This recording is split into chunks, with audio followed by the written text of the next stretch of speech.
Good morning, all. Yesterday, already we are discussing some of the elements of organizational design. Now, continue the remaining two also. Okay. So, next one is formalization. Okay. So, formalization refers to the process of specifying or mentoring rules, procedures, and duties to the employees as an individual, as well as to the teams, departments, units, and the whole organization by managers in written form too.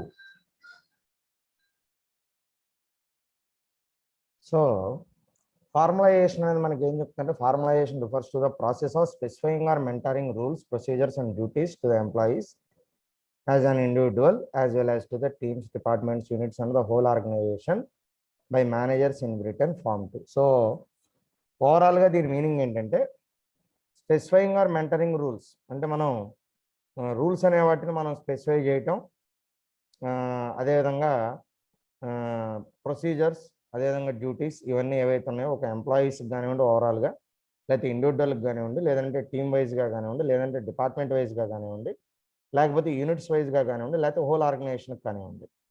So in return form too అవన్నీ మనకు క్లియర్గా return ఫామ్లో మనకి mention చేయడం జరిగింది క్లియర్గా. ఓకేనా? So దాన్ని మనం ఫార్మలైజేషన్ అని చెప్పి పిలుస్తున్నాం. So formalization indicates the goals and vision of an organization. Formalization మనకి ఏం ఇండికేట్ చేస్తుందనంటే it indicates the goals and vision of an organization. అంటే మనకి గోల్స్, విజన్ ఏవైతే ఉన్నాయో అంటే లక్ష్యాలని ప్లస్ విజన్ని మనకి ఇండికేట్ చేస్తూ ఉంటాయని చెప్పి చెప్తా ఉన్నాడు.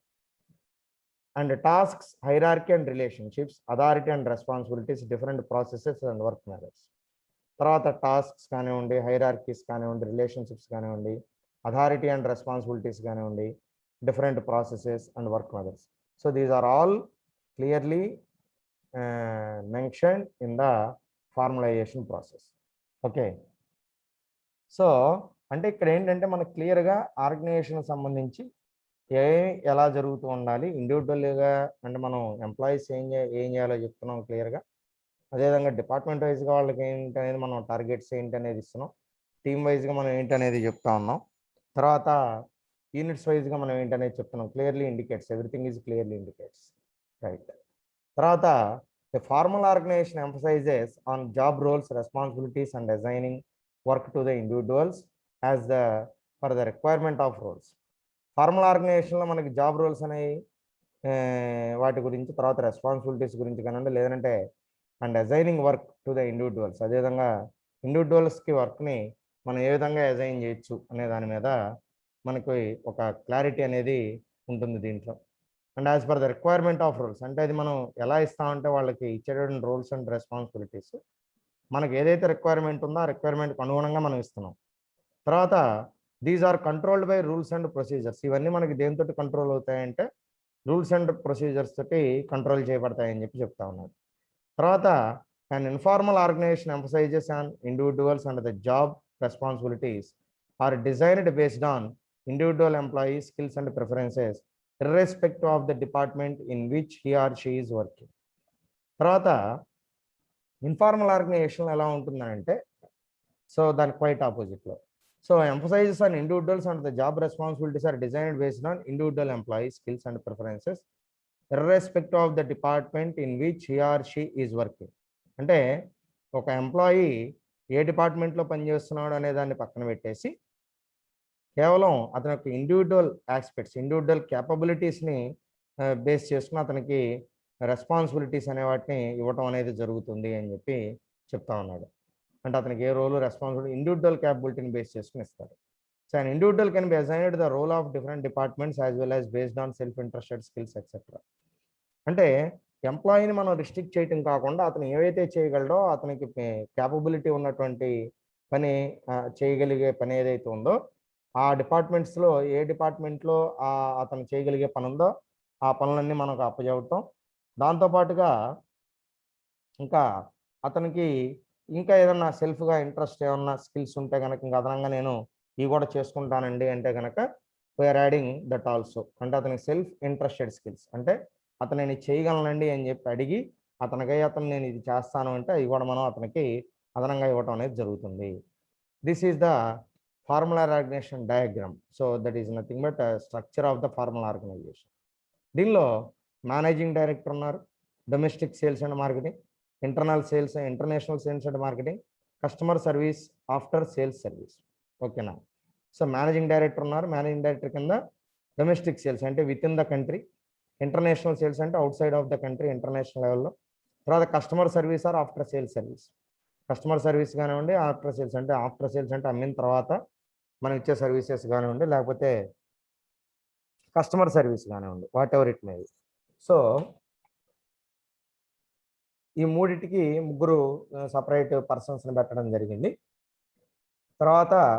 దాని తర్వాత నెక్స్ట్ డొమెస్టిక్ సేల్స్ మార్కెటింగ్కి ఒక పర్సన్ అదనంగా ఇచ్చాం, హెడ్ సేల్స్ అండ్ మార్కెటింగ్. తర్వాత ఇంటర్నేషనల్ సేల్స్ అండ్ మార్కెటింగ్కి ఒక అతన్ని ఇచ్చాం, హెడ్ సేల్స్ అండ్ మార్కెటింగ్. తర్వాత customer service after sales service కింద హెడ్ కస్టమర్ కేర్. సో హెడ్స్ని ఇచ్చాం, అంటే వాళ్ళ కింద ఒక్కొక్క హెడ్ని ఇచ్చాం. అంటే సేల్స్ మార్కెటింగ్కి ఒక హెడ్ని, తర్వాత మార్కెటింగ్కి ఒక హెడ్ని, సేల్స్ అండ్ మార్కెటింగ్కి అతని కింద, మళ్ళీ హెడ్ కస్టమర్ కేర్కి ఒక అతన్ని ఇచ్చాం. So this is the structure of formal organization. Okay. So దీంట్లో ఇక్కడ స్పాన్ ఆఫ్ కంట్రోల్ ఎలా ఉంది, మేనేజింగ్ డైరెక్టర్కి ముగ్గురు ఉన్నారు స్పాన్ ఆఫ్ కంట్రోల్, అండ్ వీళ్ళకి ఒక్కొక్కళ్ళే అనమాట కంట్రోలింగ్. ఓకేనా. అంటే managing director span of control 3 ఉంది. అదేవిధంగా మిగతా ఇక్కడ ఒక్కొక్కళ్ళే ఉన్నారు కాబట్టి so span of control for each one is only 1. అంటే కింద డొమెస్టిక్ సేల్స్ మార్కెటింగ్ అతను ఒక హెడ్ సేల్స్ అండ్ మార్కెటింగ్ అతను మానిటరింగ్ చేసుకుంటే సరిపోతుంది. And next what are the pros and cons. Pros and cons చూస్తే దానిలో ప్రోస్లో ఇంక్రీజ్ ఇన్ ఎఫిషియన్సీ, అంటే మనం ఎఫిషియన్సీని ఇంక్రీజ్ చేయడానికి దీంట్లో అవకాశం ఉంటుంది ప్రోస్లో. తర్వాత స్మూత్ ఫ్లో ఆఫ్ అథారిటీ, నెక్స్ట్ది స్మూత్ ఫ్లో ఆఫ్ అథారిటీ అంటే సెకండ్ వన్, మనం అథారిటీ అనేది మనకు స్మూత్గా ఫ్లో అయిపోతుంది. తర్వాత more disciplined staff, less ambiguity. తర్వాత నెక్స్ట్ లెవెల్లో మనం డిసిప్లైన్డ్ స్టాఫ్ ఉంటారు, తర్వాత లెస్ అంబిగ్విటీ. అంటే ఈ మూడు మనకి అడ్వాంటేజెస్. అంటే ఒకటి ఎఫిషియన్సీ అనేది ఇంక్రీజ్ అవుతుంది, రెండవది స్మూత్ ఫ్లో ఆఫ్ అథారిటీ అనేది మనకి స్మూత్గా ఫ్లో అయిపోతూ ఉంటుంది, మూడవది more disciplined staff, less ambiguity. తర్వాత మనకి ఇక్కడ డిసిప్లైన్డ్ స్టాఫ్ ఉంటారు, అంబిగ్విటీ అనేది కూడా తక్కువగానే ఉంటుంది. అంటే ఎక్కడ కూడా కన్ఫ్యూజన్ అనేది ఉండదు, అంబిగ్విటీ అనేది ఉండదు. ఓకేనా. సో తర్వాత ఇక్కడ కాన్స్ వచ్చేటప్పటికి లెంగ్దీ డెసిషన్ మేకింగ్ ప్రాసెస్ అనేది దీంట్లో లెంగ్దీగా ఉంది. ఎందుకంటే సో డెసిషన్ రావాలంటే ఇక్కడ 3 స్టెప్స్లో మనకు రావాల్సిన, అంటే మేనేజింగ్ డైరెక్టర్ నుంచి కింద వాళ్ళ నుంచి ఈ కింద వాళ్ళకి రావాల్సి ఉంటుంది. కాబట్టి ఇక్కడ డెసిషన్ మేకింగ్ అనేది మనకి ఇక్కడ ఒక ప్రాబ్లంగా మనం చెప్పుకోవచ్చు. అంటే there is delay in decision making. తర్వాత reduced professional morale of employees. So మనకి నెక్స్ట్ది మనం చూస్తే కనుక reduced professional morale of employees. దీనిలో ఎంప్లాయీ యొక్క మోరల్ అనేది రెడ్యూస్ అవుతుంది అని చెప్పి చెప్తా ఉన్నాడు. ఎందుకంటే ఇక్కడ ఎవరికి వాళ్ళు ఏంటంటే పై వాళ్ళు చేయటమే కానీ వీళ్ళు ఏమి చేయటానికి ఉండదు. కాబట్టి దానివల్ల ఎంప్లాయీ మోరల్ మనకి కొంత రెడ్యూస్ అవ్వడానికి అనేది అవకాశం ఉంది అని చెప్పి చెప్తా ఉన్నాడు. తర్వాత రిగిడ్ అండ్ ఫార్మల్ రిలేషన్స్. దాని తర్వాత నెక్స్ట్ మనం చూస్తే రిగిడ్ అండ్ ఫార్మల్ రిలేషన్స్. దీంట్లో రిలేషన్స్ అనేది మనకి రిగిడ్ గాను ఫార్మల్ గాను ఉంటాయి. అంటే అథారిటేటివ్గా ఉండవు ఏది కూడా. అదొకటి దీంట్లో ఉన్నటువంటి ప్రాబ్లంగా చెప్తా ఉన్నాడు. తర్వాత ఇన్ఫార్మల్ ఆర్గనైజేషన్. సో ఇన్ఫార్మల్ ఆర్గనైజేషన్లో చూడండి ఎలా ఉందో. So managing director, domestic sales and marketing, international sales marketing, customer service, after sales service. ఇక్కడ ఎలా ఉంది మీకు చూస్తుంటే చూడండి.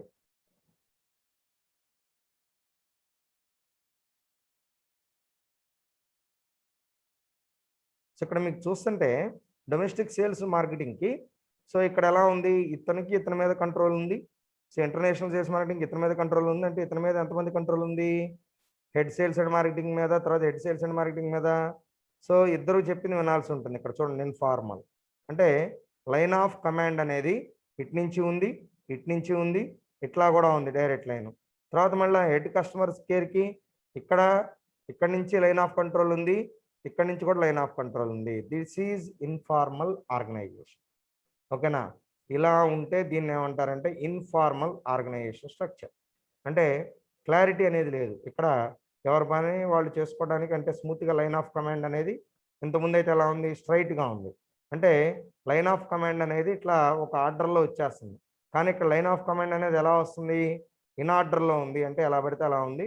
ఒక్కొక్కళ్ళకి మీద ఇద్దరు మానిటరింగ్ ఉన్నారు. దీనివల్ల ఏమవుతుంది? యాంబిగ్విటీ వచ్చేస్తుంది. ఓకేనా? So that is the informal organization structure. తర్వాత what are the pros and what are the cons in the informal organization structure? So what are the pros? There is a better communication. Communication is better because so everybody has linked with two people. That means in this way the communication is coming, and also in this way the communication is going on. And for this person, this is the one communication channel, and this one is the one communication channel. So there is perfect communication. There is better communication. And next one, positive impact on productivity. So in this informal organization structure, there is a chance to productivity increase. Okay. So productivity అనేది కొద్ది గొప్ప పెరగడానికి దీంట్లో మనకి chances అనేది ఎక్కువగా ఉంటాయని చెప్పి చెప్తా ఉన్నాడు. There is positive impact on productivity. So next meta meets social needs. Okay. So social needs అనేవి కూడా మనకి ఇక్కడ మీట్ అవడం అనేది జరుగుతుంది అని చెప్పి చెప్తా ఉన్నాడు. ఓకే. సో దీనిలో మనకి నెక్స్ట్ కాన్స్ వచ్చేటప్పటికి ఏంటంటే ల్యాకింగ్ ఇన్ స్పెషలైజేషన్. దీంట్లో స్పెషలైజేషన్ ఏమైనా ఉందా? లేదు. సో ఈ అందరూ సేల్స్ వాళ్ళే. ఒక్క సర్వీస్ అతను సపరేట్గా ఉన్నాడు, సేల్స్ సర్వీసు. సో మిగతావన్నీ కూడా they are relating to the same thing. అంటే ఓన్లీ ఇక్కడ సేల్స్ వాళ్ళే ఉన్నారు, వీళ్ళకి అదనంగా స్కిల్స్ అనేవి ఉండవు. సో కాబట్టి there is lacking in specialization. దానివల్ల ఏమవుతుంది? స్పెషలైజేషన్లో ల్యాకింగ్ అనేది వస్తుంది అని చెప్పి చెప్తా ఉన్నాడు. తర్వాత changes are not accepted easily. So informal organization స్ట్రక్చర్లో మనకు ఉన్నటువంటి ప్రాబ్లం ఏంటంటే another problem, changes are not accepted easily. మనకు చేంజెస్ అనేది ఈజీగా యాక్సెప్ట్ చేయటం అనేది కుదరదు అని చెప్పి చెప్తా ఉన్నాడు. ఓకే. తర్వాత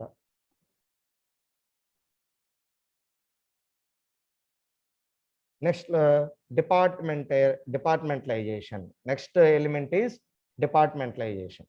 సో డిపార్ట్మెంటలైజేషన్లో చూస్తే as the name states, departmentalization is the process of dividing organizational functions into different departments as per specializations of jobs or responsibilities so that the common tasks can be handled by specialized teams. అంటే ఇక్కడ మొత్తం tasks అన్ని మనం ఏం చేయాలి, activities అనేది మొత్తం అన్ని డిసైడ్ అయిపోయిన తర్వాత వాటిని ఏం చేస్తారంటే డిపార్ట్మెంటైజేషన్ చేస్తారు. అంటే డిపార్ట్మెంట్స్గా డివైడ్ చేస్తారు, డిఫరెంట్ డిపార్ట్మెంట్స్గా డివైడ్ చేస్తారు వాటిని. ఓకేనా? సో డిఫరెంట్ డిపార్ట్మెంట్స్గా డివైడ్ చేసిన తర్వాత అంటే పనుల్ని ముందు గ్రూప్ చేయాలంటే ఏ పనులు ఎవరికి ఏంటి అనేది ముందు గ్రూప్ చేస్తారు. ఫస్ట్ గ్రూప్ చేసిన తర్వాత ఆ యాక్టివిటీస్ అన్నిటిని తీసుకుని వాటన్నిటిని డివైడ్ చేసి గ్రూప్స్గా డివైడ్ చేస్తారు.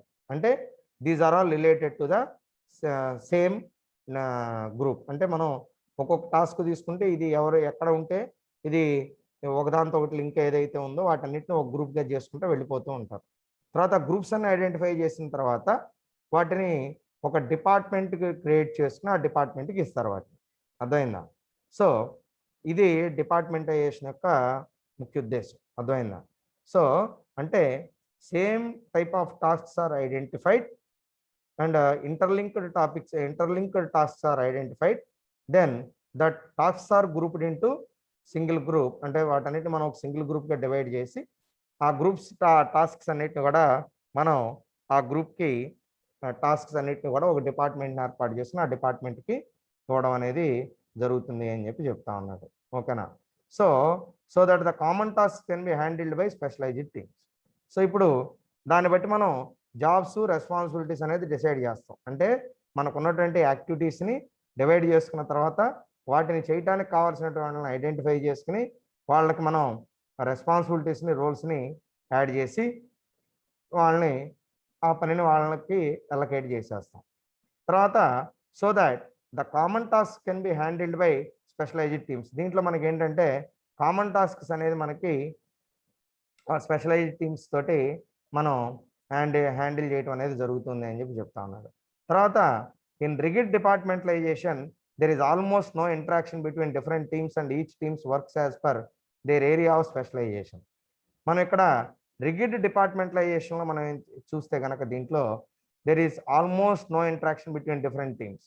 ఇక్కడ మనకి టీమ్స్కి మధ్య దేర్ ఈజ్ నో ఇంటరాక్షన్. అంటే ఆ డిపార్ట్మెంట్లు అయిపోయిన తర్వాత దాంట్లో వాళ్ళకి ఎవరికి మధ్య కూడా ఒక ఇంటరాక్షన్ అనేది క్లియర్గా ఉండదు. And each team works as per their area of specialisation.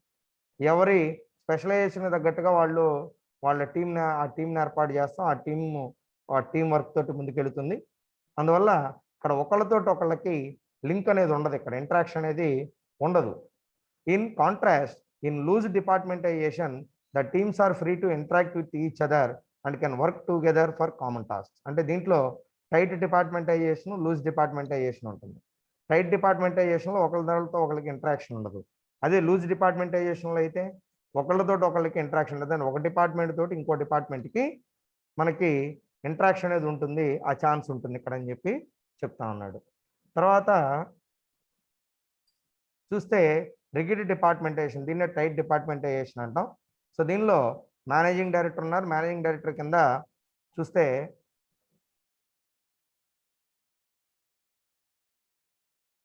So ఇక్కడ మేనేజింగ్ డైరెక్టర్ ఉన్నారు. సో ఈ మేనేజింగ్ డైరెక్టర్కి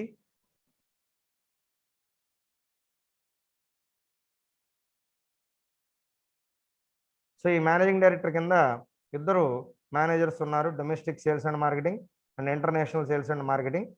so domestic sales and marketing కింద regional sales manager east and west and regional sales manager north and south. అంటే east వెస్ట్కి ఒక regional sales మేనేజర్ని, తర్వాత నార్త్ సౌత్కి ఒక రీజనల్ సేల్స్ మేనేజర్ని మనం ఇక్కడ అపాయింట్ చేయడం జరిగింది. తర్వాత ఇంటర్నేషనల్ సేల్స్ అండ్ మార్కెటింగ్కి ఇక్కడ regional sales manager middle east, అదేవిధంగా రీజనల్ సేల్స్ మేనేజర్ కెనడా, ఇద్దరిని సో సపరేట్గా ఏర్పాటు చేసాం. ఓకేనా. సో వీళ్ళు దీంట్లో ఏంటంటే ఇక్కడ ఎవరికి సంబంధం ఉండదు. ఈస్ట్ వెస్ట్ అతను చేసుకుంటాడు, నార్త్ అండ్ సౌత్ అతను చేసుకుంటాడు, ఇతనితోటి ఇతనికి సంబంధం ఉండదు. అదేవిధంగా regional sales manager middle east ఇతను చేసుకుంటా ఉంటాడు, కెనడా ఇదంతా ఇతను చూసుకుంటాడు, ఇతనికి కమ్యూనికేషన్తో పని లేదు, సో ఉండదు. సో అదేవిధంగా డొమెస్టిక్ సేల్స్ అయినా డొమెస్టిక్ సేల్స్ చూసుకుంటాడు, ఇంటర్నేషనల్ సేల్స్ అయినా ఇంటర్నేషనల్ సేల్స్ చూసుకుంటాడు. ఇక్కడ కూడా ఒకరికి సంబంధం ఏం లేదు. ఫైనల్గా ఓవరాల్గా చూసిన ఆయన మాత్రం ఇది ఒక ఆయన చూసుకుంటాడు అని చెప్పి చెప్తున్నాడు. ఓకేనా. ఓకే. తర్వాత what are the pros and cons? So advantages are better coordination of activities. దీనిలో ఏముంటుందంటే మేజర్గా బెటర్ కోఆర్డినేషన్ అనేది ఉంటుంది యాక్టివిటీస్లో. అంటే ఒకళ్ళు సమన్వయంతో పనిచేయడం అనేది దీంట్లో ఉంటుంది, అదొకటి అడ్వాంటేజ్. తర్వాత experts help in delegation of tasks and solution. దీనిలో మనకి ఎక్స్పర్ట్స్ అనేవాళ్ళు హెల్ప్ చేస్తూ ఉంటారు. మనం చేసే పనుల్లో మనకు కావాల్సినటువంటి ఏదైనా ప్రాబ్లం వచ్చినట్టు ఆ ప్రాబ్లంకి సొల్యూషన్స్ ఇవ్వడంలో మనకి ఎక్స్పర్ట్స్ అనేవాళ్ళు హెల్ప్ చేస్తూ ఉంటారు. తర్వాత better control, third one better control. దీంట్లో మనకి బెటర్ కంట్రోల్ అనేది ఉంటుంది, మంచి కంట్రోల్ ఉంటుంది.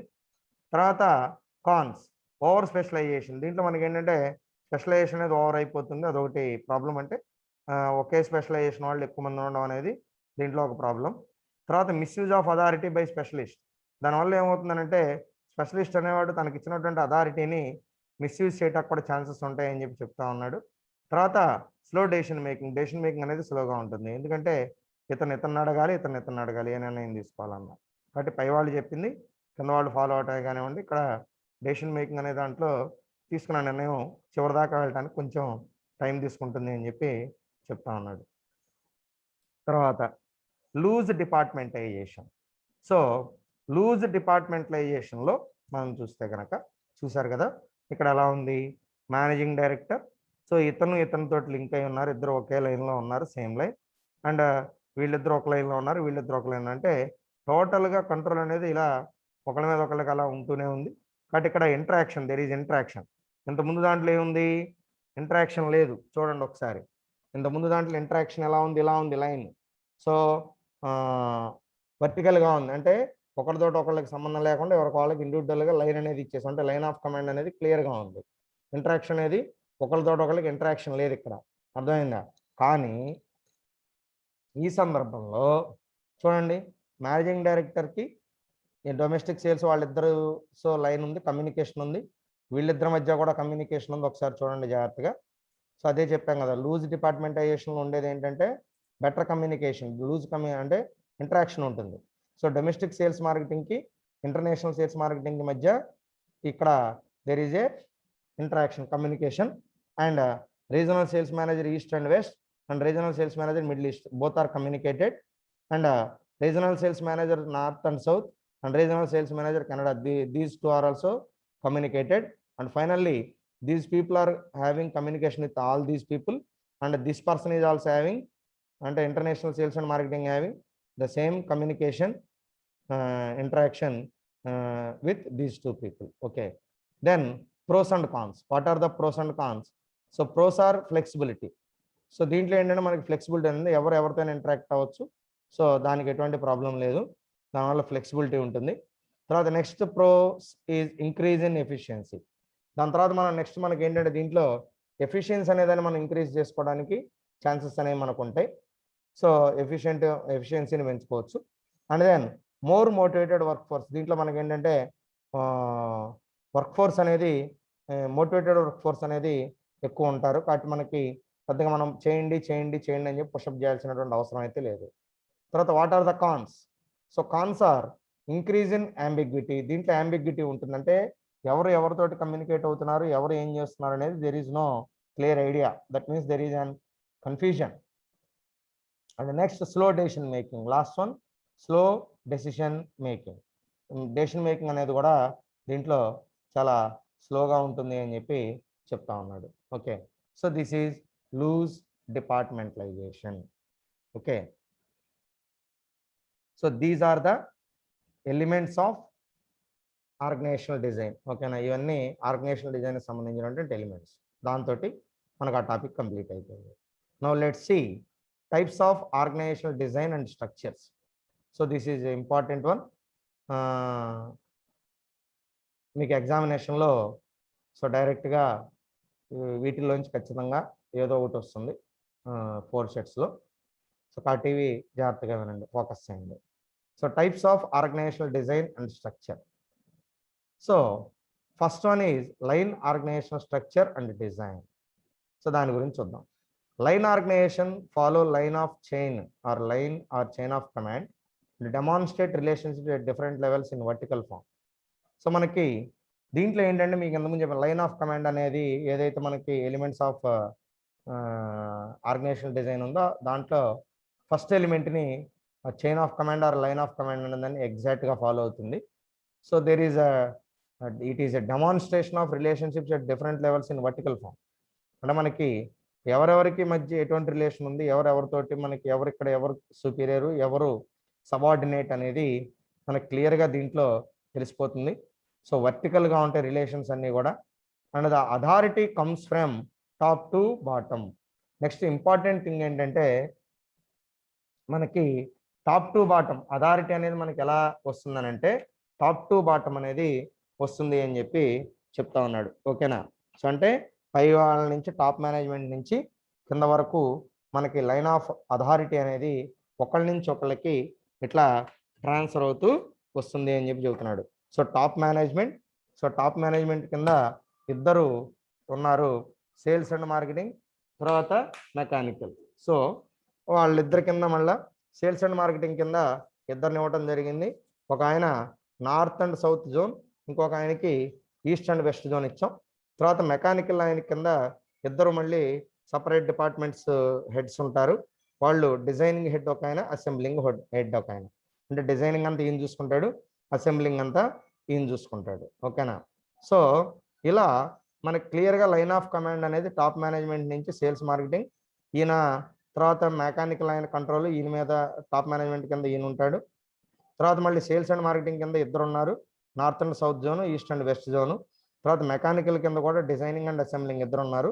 సో ఇదా లైన్ ఆఫ్ కమాండ్ అనేది క్లియర్గా ఉంటుంది, రిలేషన్షిప్స్ అనేది క్లియర్గా ఉంటాయి, ఎవరికి రిపోర్ట్ చేయాలనేది there is a clear structure. అంటే మనం జస్ట్ ఒకసారి స్ట్రక్చర్ చూస్తేనే మనకు క్లియర్గా పిక్చర్ అనేది వచ్చేస్తుంది అనమాట. తర్వాత what are the pros and cons. దీంట్లో మనం నెక్స్ట్ మాట్లాడుకోవాల్సింది what are the pros and what are the cons.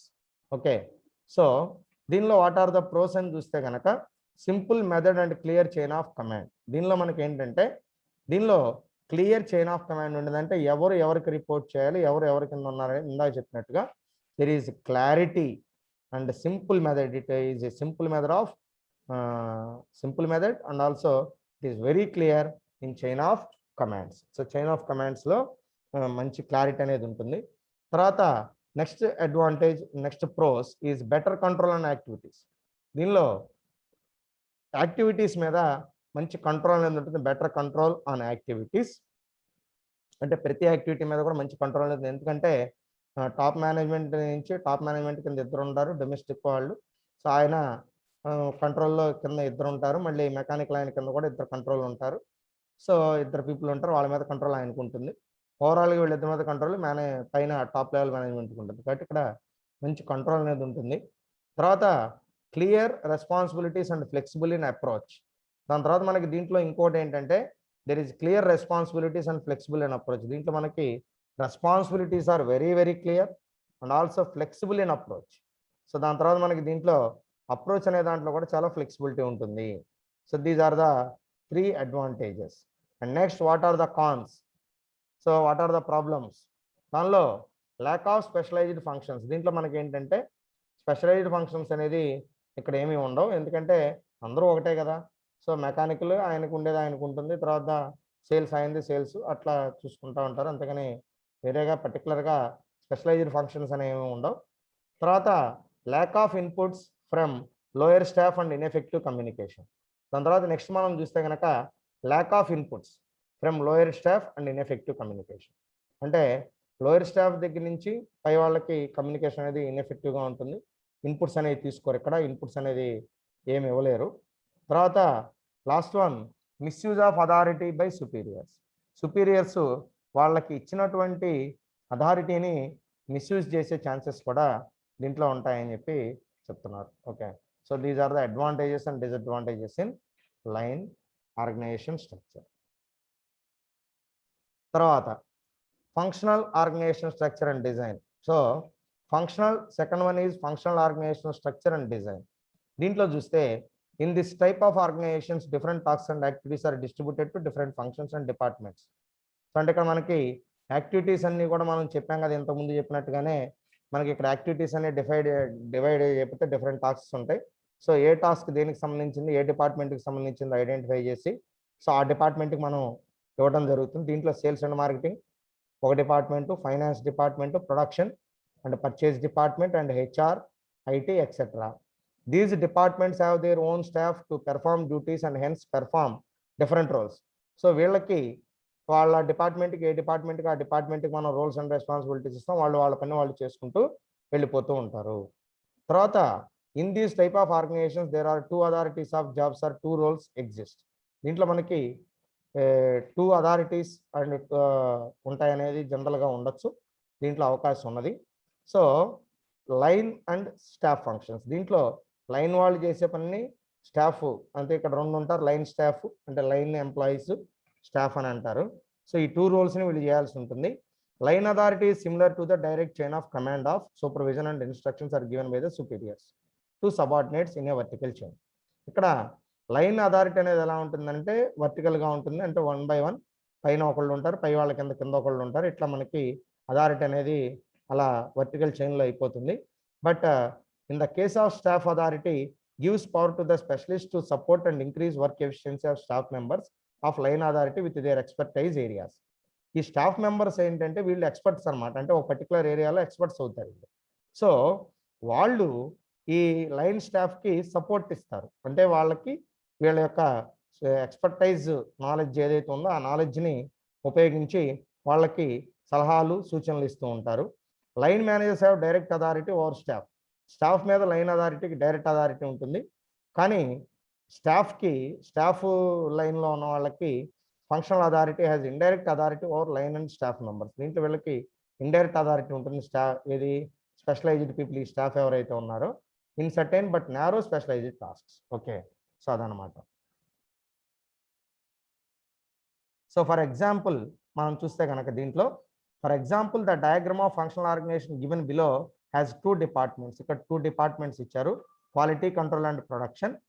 So దీంట్లో మనం చూస్తే కనుక ఈ టాప్ లెవెల్ మేనేజ్మెంట్ ఎవరైతే ఉన్నారో ఫంక్షనల్ ఆర్గనైజేషన్లో, సో వీళ్ళు లైన్ అథారిటీ అనమాట, అంటే head quality control department, head production department, manager quality control and manage production. These 2 are మనకి ఈ వీళ్ళిద్దరూ కూడా లైన్ అథారిటీ. సో వీళ్ళిద్దరి మధ్య మనకి స్టాఫ్ అథారిటీ అనేది ఏఆర్ వస్తుంది. అంటే ఇతను సపోర్ట్ ఫోర్మెన్, తర్వాత మేనేజర్ క్వాలిటీ కంట్రోల్ ఈ మేనేజర్ ప్రొడక్షన్కి సపోర్ట్ ఇస్తూ ఉంటాడు. అంటే ప్రొడక్షన్లో క్వాలిటీ రావాలంటే మేనేజర్ ప్రొడక్షన్ ఎవరితోటి మాట్లాడుతూ ఉండాలి, ఇంటరాక్ట్ అవుతూ ఉండాలి, క్వాలిటీ కంట్రోల్ వాళ్ళతో ఇంటరాక్ట్ అవుతూ ఉండాలి. ఫోర్మెన్ ఎవరితో ఇంటరాక్ట్ అవ్వాలి, క్వాలిటీ కంట్రోల్ ఇంజనీర్ తోటి ఇంటరాక్ట్. అంటే ఈ ఫోర్మెన్కి ఇతను సపోర్టు, ఈ మేనేజర్ ప్రొడక్షన్కి ఈ మేనేజర్ క్వాలిటీ కంట్రోల్ సపోర్ట్ అనమాట. These two people are expertise in the quality control. ఓకేనా? సో అది ఈ స్టాఫ్, లైన్ అండ్ స్టాఫ్లో మనం చూస్తే కనుక ఈ సపోర్ట్ అనేది ఉంటుందంటే ఈ వీళ్ళిద్దరు సపోర్ట్గా ఉంటారు. అంటే మేనేజర్ క్వాలిటీ కంట్రోల్ మేనేజర్ ప్రొడక్షన్కి సపోర్ట్ చేస్తాడు, క్వాలిటీ కంట్రోల్ ఇంజనీరు ఫోర్మెన్కి సపోర్ట్ చేస్తాడు. ఓకేనా? That is the thing. తర్వాత what are the pros and cons? So pros వచ్చేటప్పటికి specialization ensures effective distribution of task. Specialization ఉండటం వల్ల మనకి ఏమవుతుందంటే టాస్క్స్ అనేది మనకి ఎఫెక్టివ్గా డిస్ట్రిబ్యూట్ అనేది అవుతూ ఉంటాయి. And increase in production and minimal cost. దీని ద్వారా మనకి ప్రొడక్షన్లో కాస్ట్ అనేది మనకి సపోజ్ ప్రొడక్షన్ అనేది మనకి ఇంక్రీజ్ అవుతుంది, కాస్ట్ అనేది తగ్గిపోతుంది. And better management functioning and increase in efficiency. దీంట్లో మేనేజ్మెంట్ ఫంక్షన్స్ అనేవి బెటర్గా ఉంటాయి, ఎఫిషియన్సీ కూడా ఇంప్రూవ్ అవుతుంది. And what are the cons? Poor coordination. దీంట్లో కాన్స్ వచ్చేటప్పుడు మనకి కోఆర్డినేషన్ అనేది చాలా పూర్గా ఉంటుంది. And increase in conflicts between different supervisors at same levels. దాని తర్వాత సూపర్వైజర్స్ మధ్య మనకి ఏంటంటే కాన్ఫ్లిక్ట్స్ రావడానికి అవకాశం ఉంది.